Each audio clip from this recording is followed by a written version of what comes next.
Hi, I'm Nikindra, here with In Touch with Kalani. Today we are interviewing somebody who has written 10 books, created the Highway Oracle deck, designed his own clothing line, wrote and directed multiple short films, including the motion picture Butt Crack, that got picked up by Trauma Films. He is a world-renowned comedian and improv artist. Please welcome Jim Larsen.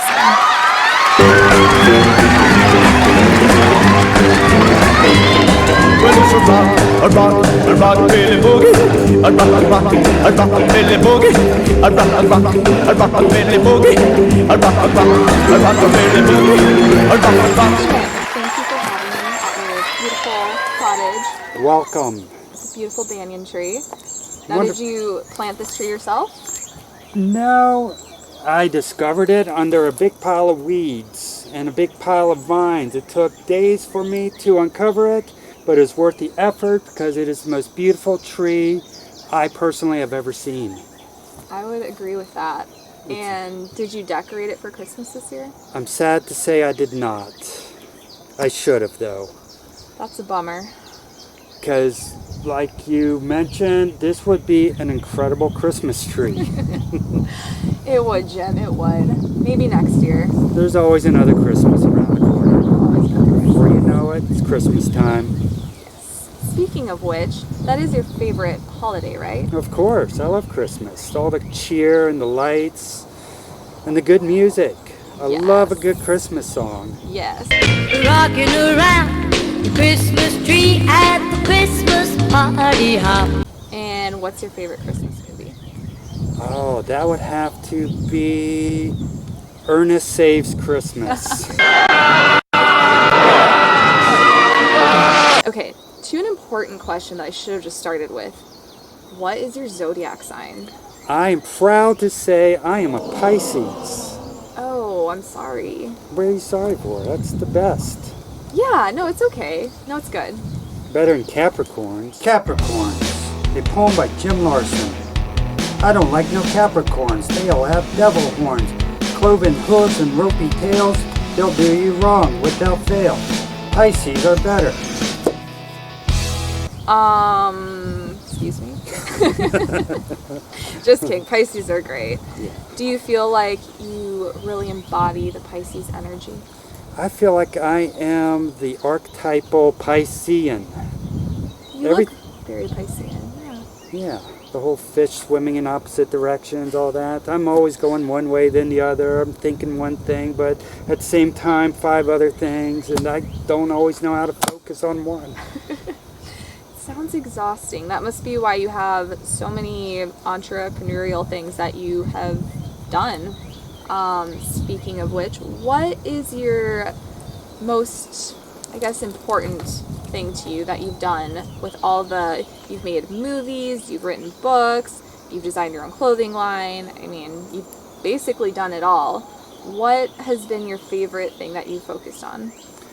Well, Butt Crack, like you mentioned, definitely. It's probably what I'm best known for. When people search my name, that's probably the first thing that's going to come up, so...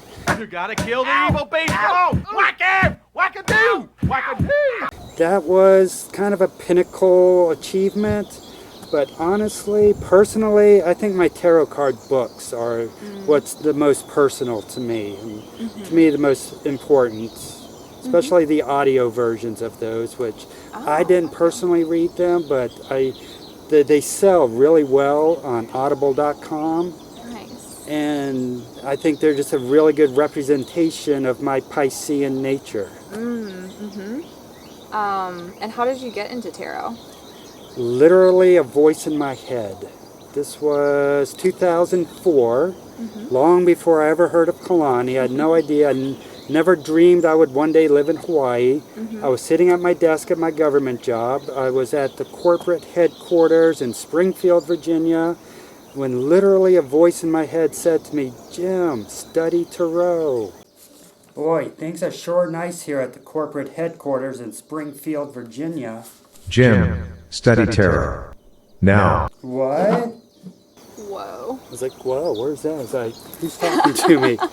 And there's a Barnes & Noble bookstore in a shopping center next door to the office. So I took a break, because we're allowed to take breaks. We're not slaves there. We're not chained to our desks. So I walked over, got a cup of coffee at the little Starbucks or whatever it was, and looked around and just found a tarot card deck. No idea what tarot card was. Wow. I mean, I never thought about tarot cards. But I took it home and I went online and I found a workshop that was happening that weekend. So I signed up for it, and it was like mind-blowing. It's like, this is like what my life has been leading up to. Wow. And the lady who was teaching it was talking about this other dude who would be in town to give a workshop named James Wanless. So I signed up for his workshop, and while I was taking that, he talked about this workshop he does in Hawaii at a place called Kalani. It's like, Oh, okay. I didn't go, it was happening in February, I didn't make it in 2005, but I went in 2006. It was happening over my birthday, and I got here, it's like, oh my God, this is where I'm supposed to be. Wow. So that's where you got the Kalani connection. And that's where I got the Kalani connection and studied tarot cards, and Wow. everything just kind of clicked into place. And when you heard that voice in your head, was there a part of you that thought, I might be a little cray-cray?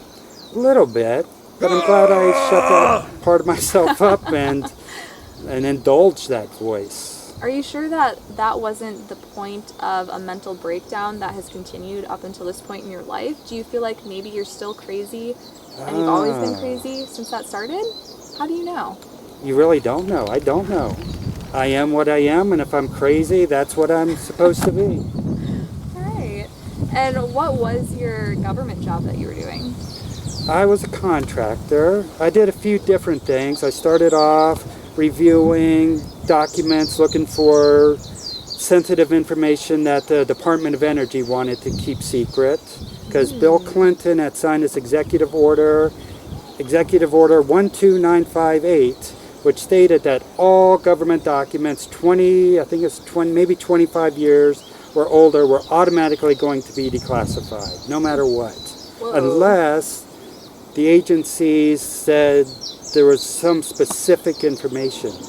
And the Department of Energy freaked out over that, because they have a lot of nuclear information spread out over all or many agencies. Wow. So they're like, oh, give us a chance to look through these before you just arbitrarily declassify them all. So they hired a bunch of people, including me. So I got to do that. I did that at the Department of Energy headquarters. I did that at the National Archives. That sounds like a matter of national security. It sounds like you pretty much saved America. Oh yeah. Yeah. We're here thanks to me. You're welcome, Thank America. you, Jim. Thank you. Wow. Thank you. I I'm don't just- get enough of that. Thank Yeah, we really need to have a celebration for you, I think. I think of probably a whole day to celebrate Jim. Maybe even a whole week. I mean, the flag gets a day. you. It does, doesn't it? That's not, what is that? Who cares? It's so old. Why do you not get a day? I need a day. Yeah. All right. I've earned it. Let me just make a note of that. Okay. Okay. I'm going to work on that one for you. Okay. Jim Day. Make sure there's lots of rockabilly music played. I will. I don't know what that is, but I will. Look it up. What is that? Rockabilly. Write that down. Okay. Rockabilly. It's rockabilly boogie. Rockabilly boogie. Rockabilly boogie tonight. Rock I heard that. Do other people know what that is? It's pretty common. Well, I was sheltered as a child, so. That's, no judgment. Rockabilly.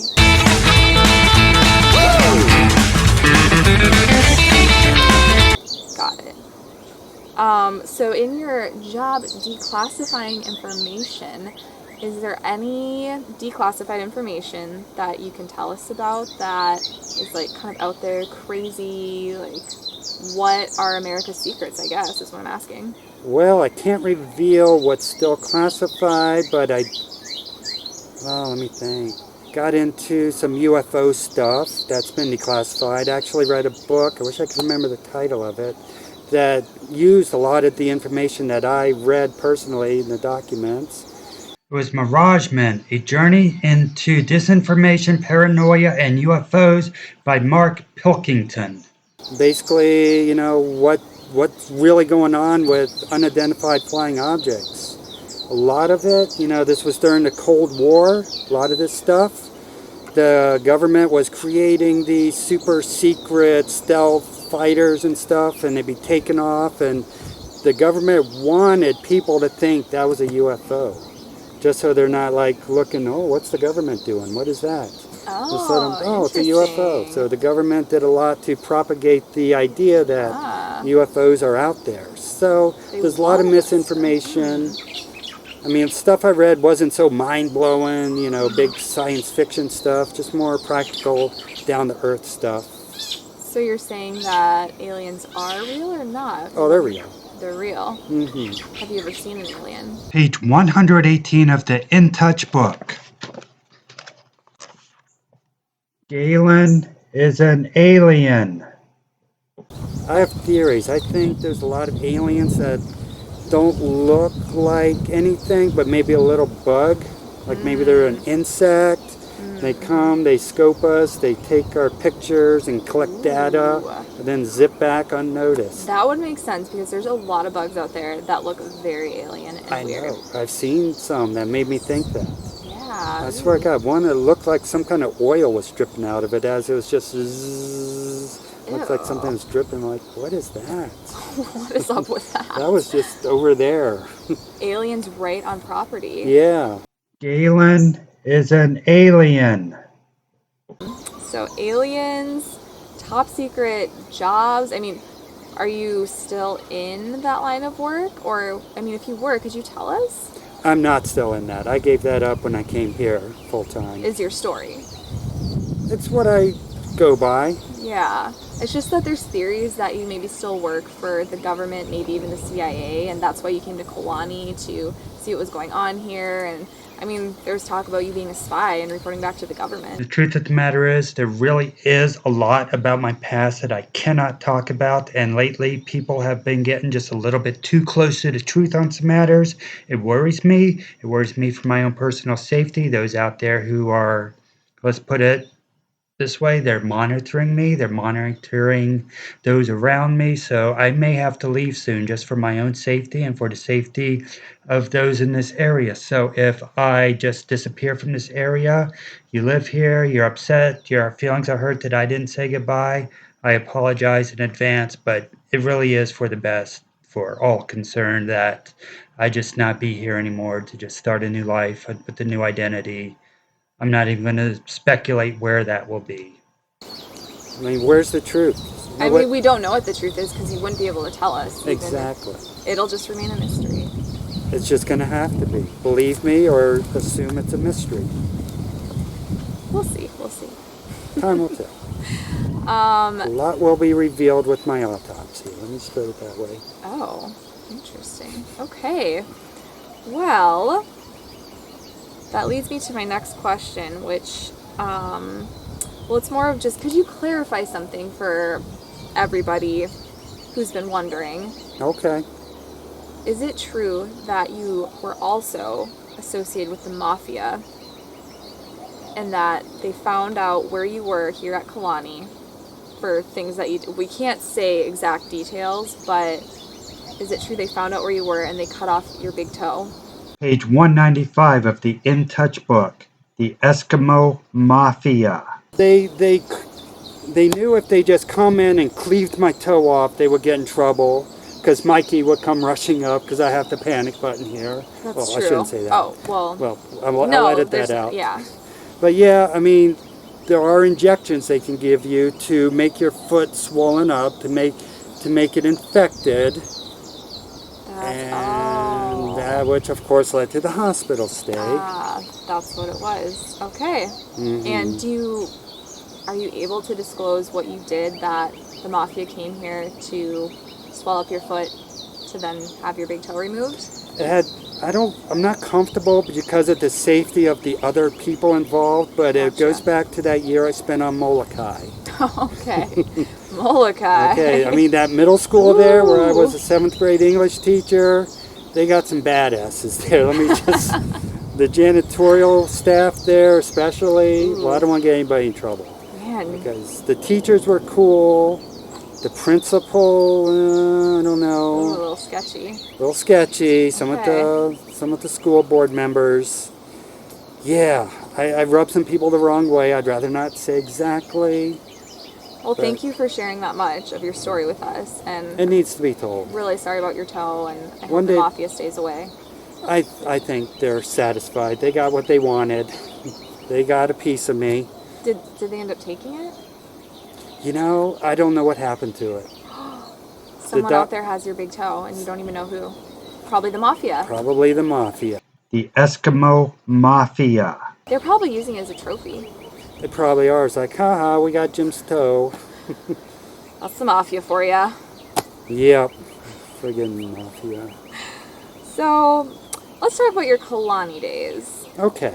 So, what did you do at Kalani, the most recent before it shut down? Most recent, I was back with the landscaping crew. Nice. Did you enjoy that? I did, very much actually. And what was your favorite job landscaping? Oh, I just enjoyed beautifying places. Like we'd go in, there'd be a lot of weeds, and where you could actually see the difference you're making. Like I did myself here around this tree, just getting rid of all the vines, all the weeds, and you can stand back and say, wow, we made this beautiful. You did make this beautiful, by the way. Yeah, Very nice job. thank you. It's a very typical Pisces move, working with plants. Yeah, it feels good to just get rooted, get in the earth. Nice. And what else did you do at Kalani? Other jobs? My first job was in the kitchen. Yeah. I did guest services for a while. I was in the volunteer office for a short while till I got fired from that and was put back in landscaping. Fun. Yeah. What was your favorite part about the volunteer office? Being able to talk to people as they came in, getting to know them. I like doing interviews when people were signing up and I got to be the first person they talked to and got to know them. Just getting to know people. That was a good feeling. Did you ever scare anybody away from coming to Kalani? They didn't come out and say they were scared away, But come on. come I on, mean, it's me, of course. Nope. right after talking to you, they're like, yeah, well, actually my plans have changed. I can't actually come. I have more questions for you. I'm just going to jump into the big one. What was the worst thing you ever did at Kalani? This is on camera, and so you have to tell the truth. This was hard for me to talk about to Nikindra face to face, but now that she's gone, I can tell you the worst thing I ever did at Kalani is I never, not once did I ever take a shower before going into the pool. What was your favorite meal at Kalani? Oh, wow. For a short while, Stuart Blackburn would come in and do some occasional shift leading. He did some kind of beef recipe. I don't know exactly what it was, but it was phenomenal. That really stood out. It made an impression all these years later. All right, Stuart Blackburn, you gotta come and cook Jim some beef. That's what it sounds like. Cook for me, Stuart. And speaking of cooking, you have a cooking channel now. I do. As part of your YouTube channel that you're doing. It's true, I do. Yeah. What kind of recipes do you make on there? You want to tell everyone? I do diabetic friendly recipes. Turns out I have a mild case of diabetes, which maybe I kicked already. The last blood work I got was really encouraging, but Nice. anyway, just the challenge of finding really good food to eat that won't spike my blood sugar kind of led me to making this cooking show. Very I thought, cool. yeah, share my recipes with other people who might be looking for interesting meals and snacks and drinks, that sort of thing. Very awesome. It's cool that you took having a little bit of diabetes and having to adjust your diet and lifestyle and took that and now you're teaching other people how to do the same thing, how to cook the food. And I've watched some of the videos and it looks delicious. Thank you. Yes. And I had the chocolate peanut butter cookies Ah. at the Christmas party that we went to. That's right. Those were so good. You have to follow him for really good, healthy recipes. Even if you're not a diabetic. I'm not a diabetic, but Yeah, you don't have to be a diabetic Yeah. to appreciate my recipes, I Yeah. promise. it's not diabetics only. Yeah, by Jim Larsen. That's my YouTube channel. Yes, very delicious Thank you. and very entertaining. Thank you. I have to say. This is Banyan Tree Studios. If you've watched my Handsome Chef cooking shows that we talked about over there, this is where it happens. Come in. So much magic happens in this kitchen, cottage area. Give them a tour, Jim. This is the Instant Pot where I did my last show, where I showed you how to cook the carrot, ginger, celery soup. Over here, I have a skillet. This has never been in the actual show though. It might be in a future episode. Over here is the oven. Yeah, it's an oven. Wow, You can hit buttons on it and stuff. It's kind of fun. that is so fancy, Jim. And look at that. You can turn knobs and make it do different things. It's really cool. Do you ever fill up your water container with coffee? No, I don't. Just have But like iced coffee all day? No, but what I do, this is my water cooker Ooh, device. fancy. Kettle, that's the word I'm looking for. What I'll do is I'll come over here, I'll put some water in it. I go by sound. That sounds like enough. Then I hit that button and it boils after like a minute. And then I have two ways to make coffee. I have my French press and my pour over. I keep my coffee in this drawer with a bunch of other stuff. What kind of coffee are you drinking?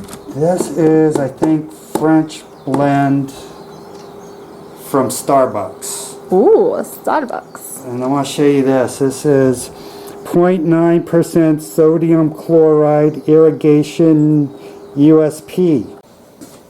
And over here, this is Patricia. Patricia is more or less my sidekick on the Handsome Chef show. Is that what I am? Your sidekick? I don't have a choice but to hang on this goddamn wall watching everything you do. And to you that makes me a sidekick? God. And over here, this is Ron. Nice to make your acquaintance. So I'm at Jim Larsen's house filming him right now for an interview, and I just found this. Nikindra, what are you doing over there?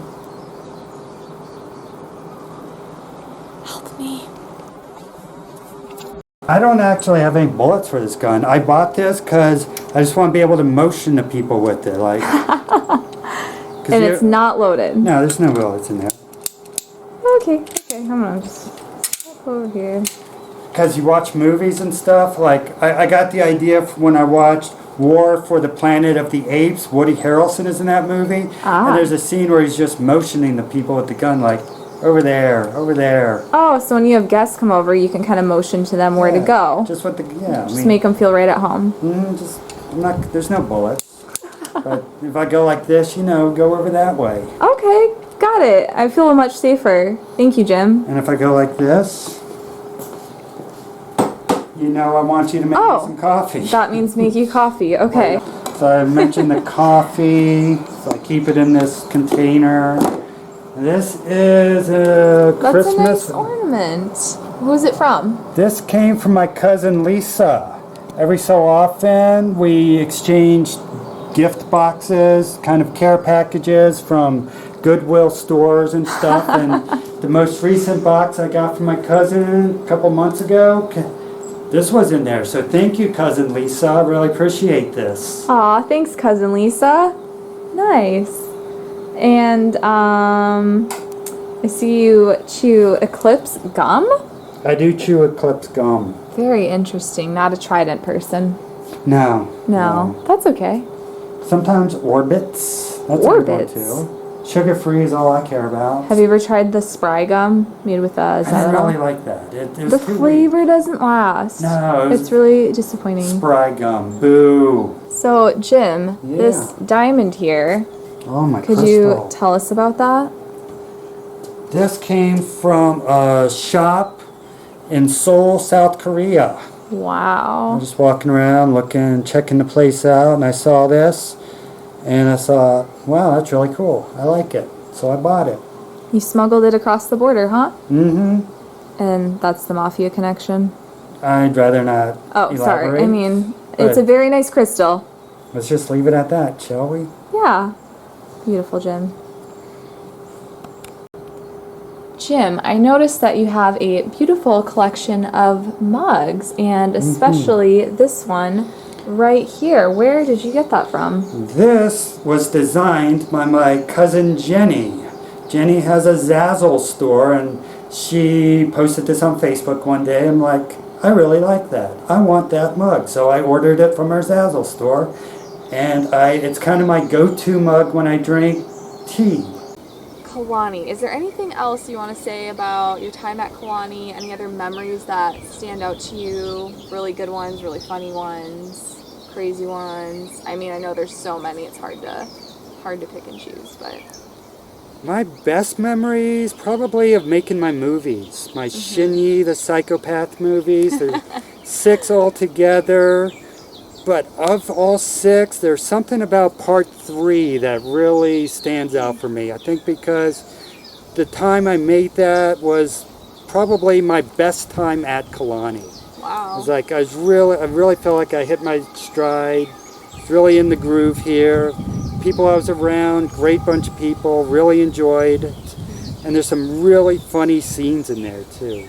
Nice. You got Jonathan, who went by chemo at the time, giving birth to a baby. You got this guy from Alabama playing a woman named White Dove who's pregnant and running from her husband. Running from the man who called her wife. If you knew Bud, Bud's in these movies. Who the hell are you? Yeah, making the movies and doing a hammock safety video with Amy Murphy from Canada. And yeah, good times. Where can they find all these movies? They're all on my YouTube channel. You gotta follow his YouTube channel. It sounds amazing. By Jim Larsen. If you're not following right now, I don't know what's wrong with you, but there's What's something. wrong? Come on, people. Come on. It's Jim. Come on. Damn hippie. Jim, why did you stay at Kalani so long? It just made sense to. I felt at home. I felt like I had a place here. I felt like I'd found my tribe, so to speak, my people. I just felt very comfortable with all the people I would meet. There'd be people coming and going, and there's never a lack of conversations to have. Coming from where I came from, I didn't really have any of that. I come to Kalani, and there's friendly people and a diverse group of people. I love the diversity of Kalani. That's something I miss. Yeah, that was the best. Yeah. And the staff trips. The staff Those trips. were so fun. All the group activities, Yeah. nights. Yeah. Yeah. Do you have a favorite staff trip?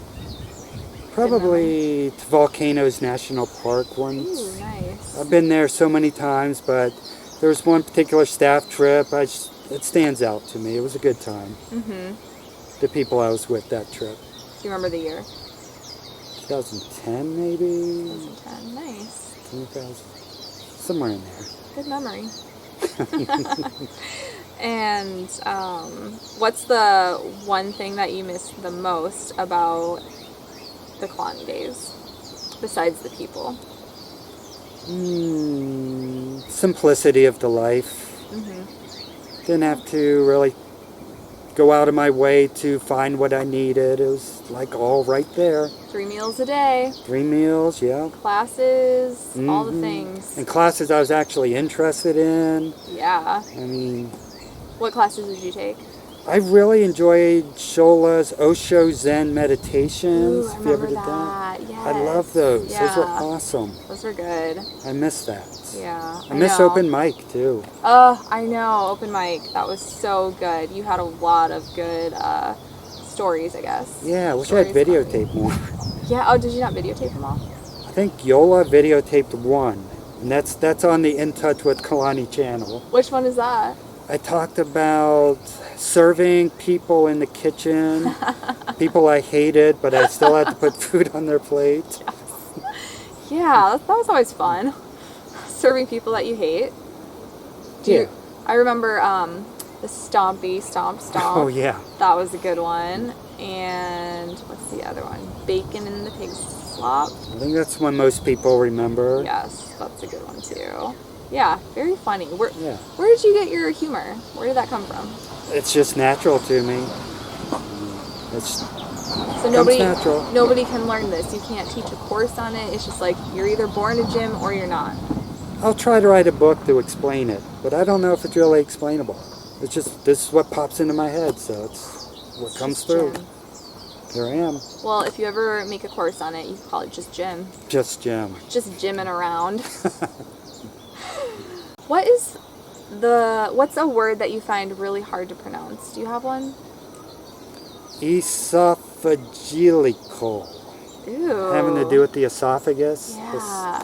Yeah, that's hard to That's a say. good one. Can you say it? I don't know if I'm saying it right. Esophageal. Esophagical? See, it's hard to say, isn't it? Esophagus. Esophageal.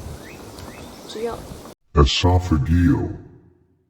Pertaining That's okay. to the esophagus. You've proven that one sucks. Yeah, don't say that word ever. That should not be a word anymore. Yeah. We're done with that one. It's never going to be in any of the videos I make No. or any books I write. I feel like my hardest word would be suggestion.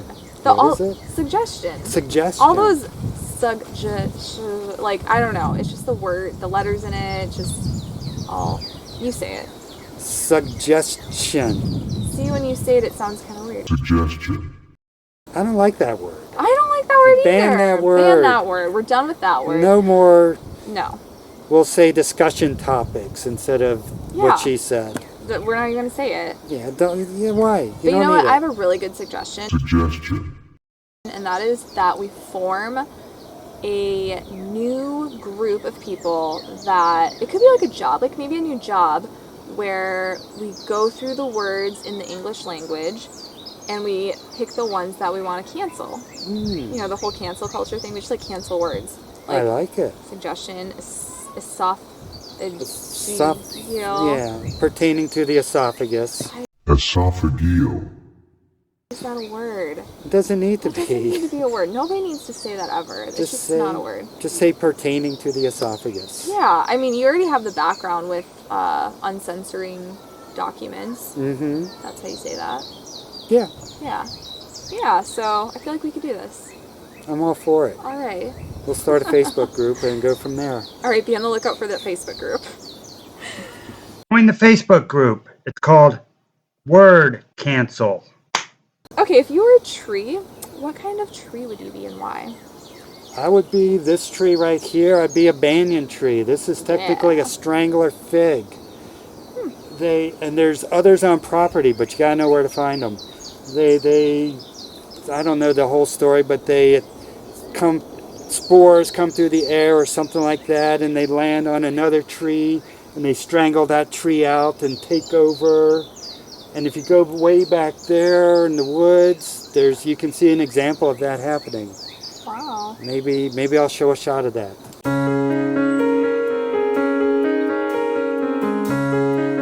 But yeah, I just love how spread out these trees are. I mean, Amazing.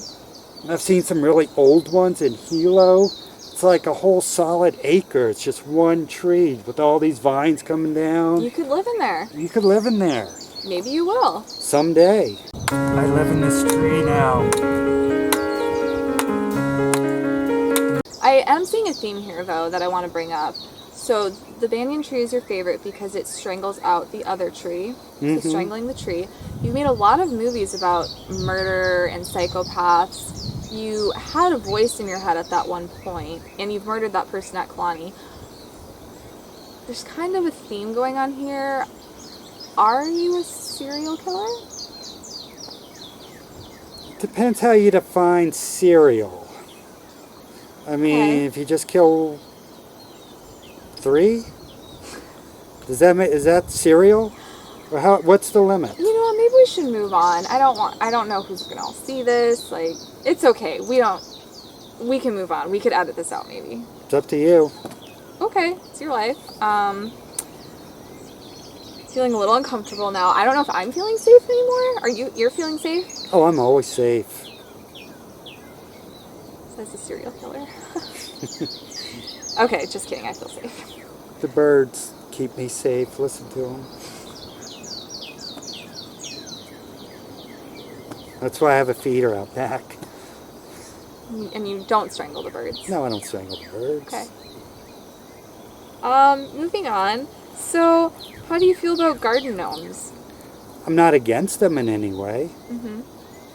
I've seen nice garden gnomes. Mm-hmm. I don't have any. Maybe I should get some. Okay. You've inspired me. I'm going to get a garden gnome. That was my goal. I'm so glad. I was just looking around here. I'm like, where are the gnomes? Where are the garden gnomes, Jim? There's so many places. Like right behind Nikindra here would be a great place for a garden gnome. Right in the tree there? Right in the tree. I'm going to get a whole army of garden gnomes. Yes, I like it. Okay. So I can check that off my list. Perfect. Now you like you're into the Marvel movies, yeah? I love the Marvel movies, yes. Yes. Okay, so which character do you like the best and why? Probably Bruce Banner. When he's not the Hulk, when he's philosophical and he accepts who he is. He accepts that he cannot change this about himself, this turning into this monster, and he just does his best to philosophicalize about it. That's another hard word. I like that one. I don't know. Should that one be off the list? Philosophical? No, let's keep that. I like it. I liked it. I like that, yeah. But yeah, he accepts who he is. He accepts what he cannot change about himself. He doesn't necessarily like this about himself, no more than I like killing people, but it's just part of who he is. It's part of who I am. And you just got to accept and roll with it. And I like how Bruce Banner does that. How he accepts how he has to murder people. Well, I mean, turns into the Hulk. And murders people. Does he murder people, or? I mean, I'm pretty sure he kills people in the movie. Yeah. Yeah, I'll have to go back and when he's rewatch those. Throwing cars and stuff. Yeah, I'm sure I feel people like die. They die, But probably. bad guys. Mostly, but. Little collateral damage here and there, which led to the Sokovia Accords, if you know what I'm talking about. Sokovia. That was a bummer. Yeah, tell me about it. But I like how you like his character because he just accepts who he is, good and bad. Yeah. Yeah. Very nice. Okay, on to the next part of the interview. This part is called Rapid Fire Questions. Oh boy. So you have 2 choices. I'm going to go down the list. And you just say which one you like better or which one you prefer, whatever pops into your head. This is secretly a psychology test, but... Let's see what comes up. And answer them as fast as you can, but also no rush. But also do it quickly. Okay. Got it? Okay. Chocolate or vanilla? Chocolate. 5 p.m. or 5 a.m.? 5 a.m. Summer or spring? Spring. 52 or 75? 52. Coffee or tea? Coffee. Coffee. That was very... Not even a question. Not even a question. Who drinks tea? I'm sorry. Tea? It's like... Come on. Flavorless water. Yeah. Like weird flavored water. It's watery. It's weird. I don't know. Yeah. Just drink water. Just drink water. Tea. Beyonce or Lady Gaga? Lady Gaga. Iron Man or Captain America? Iron Man. Hogwarts or Dumbledore? Hogwarts. Yes or no? No.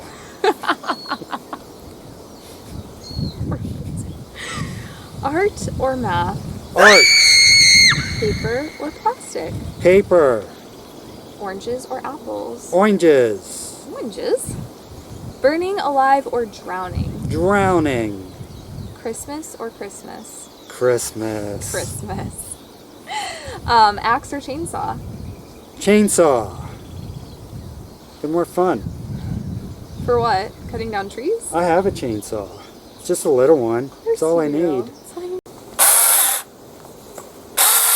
Okay, and one more. The final one. Cake or cookies? Cookies. Cookies. I like cookies. Do you identify with the Cookie Monster at all? I've always liked the Cookie Monster. I watched a lot of Sesame Street in my 20s, believe it or not, because I worked at a TV station. It's my job to hit play on the machines that broadcast Sesame Street in the Washington, D.C. area. So many interesting things to know about you, Jim. Yeah, you scratched the surface. I scratched the surface, but really I feel like you just need a whole docuseries on Jim Larsen, the making of Jim Larsen. That could happen, yeah. Yeah, that could happen. I feel like that should happen. Maybe it will. Maybe it will. The mafia doesn't get you first. Or aliens. Who knows? One or the other. So we're going to swing back around a little bit to your time in, I think, India, China, Switzerland, those places. Mm-hmm. Were you on a quest to find yourself, to find enlightenment? Maybe I didn't define it that way, but yeah, I was looking for pieces of myself, I guess you could say, to just figure out who I am, who I was, who I'm becoming, all that. And just having a diversity of life, and that living in foreign countries helped with that a lot. Do you feel like you became enlightened? It's hard to define exactly what enlightened is, but based on what I feel about it, I would say, yeah. Nice. And what do you feel like enlightenment means? I would say enlightenment means just coming to an understanding of what your life is really about and how you fit into the universe as you yourself can define it. Because I can define for Nikindra what her life is supposed to be, but I don't know. She knows. If she knows anything at all. I know nothing, Jim. It's hard to figure out. Not everybody does. I think once you get past all the stuff you don't need in life, all the thoughts that don't serve you, that remains, that's your enlightenment. I like that. So, do you feel like you could offer any other words of wisdom to people out there struggling in any way in the world? I mean, the world is a crazy place, all the wars and natural disasters and whatnot. What advice would you offer people in general, but maybe even like the next generation of people in the world? Do you feel like there's any like solid advice you could offer them of how to go through this world? Yeah. There's always things you cannot change. So don't worry too much about it. Focus on who you really are, what really brings joy to your life, what passions do you have. That's what you should focus on. That's what your life purpose is about. If you enjoy doing it, if it's natural, then the world is a better place because you are doing it. But you can't always change what other people are thinking. Can't change the wars that are going on necessarily. I mean, you can go out and protest, but you're not going to be able to just take all the guns away. So focus on what you can do and how what you do brightens the world. That's what will bring you enlightenment. Bam, mic drop. There you go. I do feel like you're saying a lot of just kind of being authentic. Yeah, that's a good word. Be authentic. Be authentic. And seems like you've kind of found that for yourself, being authentic. Yeah, I would say so. Yeah. What do you think is the biggest thing that's helped you be authentic and become Jim? Rockabilly music. Rockabilly music. I have to look that up. So I just really love rockabilly music. It's what gives me energy. It's what heals me when I'm feeling down. When I was in the hospital, I'd just put my headphones on and listen to Eddie Cochran and listen to Elvis and just listen to all these old rockabilly singers. Rockabillys. And that's where I got my energy from. It just energized me and helped me to heal. So finding what energizes you and helps you to heal That seems like really good advice right there. Yeah, for me it's rockabilly. For somebody, for Nikindra, it might be something completely different. Well, obviously, because she doesn't know what rockabilly is. I mean, no, now that you say it 5 more times, rockabilly. It's like Oh, old-fashioned rock yeah, and roll. rockabilly. Totally. Yeah. Unpretentious, just down and dirty, gritty music. Totally know what that is. Yeah. Yeah. Find your own rockabilly. That's what I'm hearing. Got it. Well, that's all I have for you today, Jim. I feel like we just scratched the surface, but maybe there will be a part 2 to this someday. All right. I look forward to that. Or maybe we should look out for the docuseries on becoming Jim Larsen. Thank you for having me at your beautiful, strangling banyan tree today. Well, thanks for stopping by.